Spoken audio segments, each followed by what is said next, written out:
In 264 to 146 BC, the ancient world watched in awe and terror as Rome and Carthage clashed in a series of three monumental conflicts known as the Punic Wars.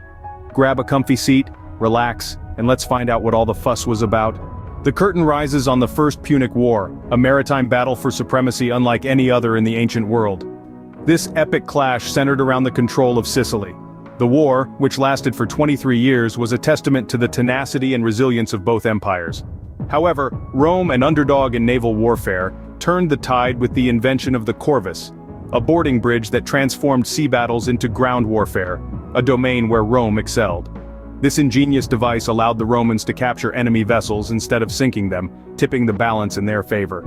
After many hard-fought battles, Rome eventually emerged victorious, seizing control of Sicily.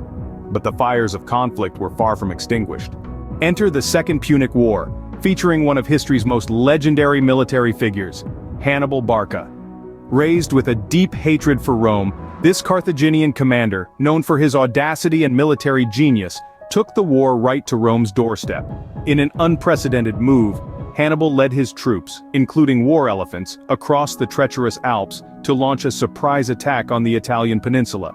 This war also saw the infamous Battle of Cannae, where Hannibal's smaller force encircled and decimated a much larger Roman army, marking one of the most crushing defeats in Roman history. Yet Rome was not to be so easily subdued. Under the leadership of the brilliant general Scipio Africanus, Rome bounced back, defeating Carthage in the decisive Battle of Zama. Though Hannibal managed to escape, there was no more hope for Carthage to compete with their opponent. The Carthaginian government was forced to sue for peace and sign a treaty that would essentially bankrupt the formidable adversary of the Romans. Carthage, no longer allowed to declare war without the consent of Rome even in defense of its own borders, was completely broken. In 149 BC, Carthage violated its treaty with Rome by defending its lands against Numidia. Rome took full advantage of this, no longer willing to tolerate Carthaginian existence. Rome moved to strike a final blow. The city, once a vibrant beacon of trade and culture, endured a grueling 3-year siege but ultimately fell to the might of Rome. Carthage was razed, its people sold into slavery, and its once thriving lands were sown with salt, a symbolic act to ensure nothing would grow there again.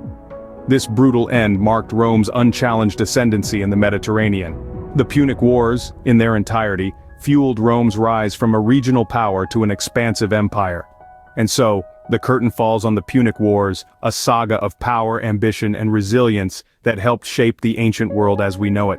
If you enjoyed this, remember to like and subscribe, and we will catch you in the next one.